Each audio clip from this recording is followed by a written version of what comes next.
আচ্ছা, আপনার বয়স হয়েছে ৫০ বা ৬০ বা ৭০। আপনি বলেন যে বয়স হয়েছে। আমি কিন্তু সেটা বলি না।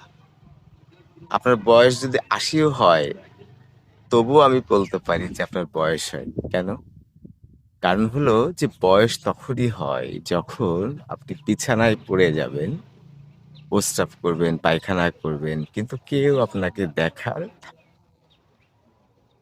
এটা সবার জন্যে যে হবে সেটা না। যারা অনেক বেশি বয়সে মারা যায়, তাদের ক্ষেত্রে এটা বেশি হয়।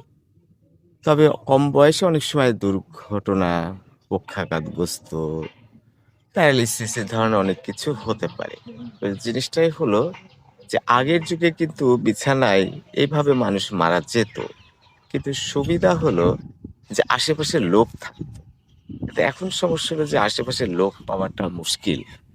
কারণ হলো যে সাধারণত ১ টা ২ টা সন্তান তারা দেশের বাইরে থাকে বা দেশেই ঢাকা বা দূরে থাকে, চাকরি করে। তাদের আবার সংসার হয়ে যায়, বাচ্চা-কাচ্চা হয়ে যায়। সঙ্গত কারণেই এই চাকরি ফেলে চলবে কি করে? বউ ফেলে, বাচ্চা ফেলে তাদের চলবে কি করে? এরকম একটা জটলা হয়। তাহলে আমি একটু সাবধান করার মতো একটা ব্যাপার যে আপনার বয়স তখনই হবে যখন আপনি বিছানায় পড়ে যাবেন, প্রস্রাব পায়খানা করতে থাকবেন বিছানায়। তেমন কেউ আশেপাশে পাবেন না। টুকটাক খাওয়ার জন্য কেউ হয়তো মোটামুটি একটু হেল্প করল। সেই সময়টাকে আমি বলছি যে আপনার বয়স হয়েছে।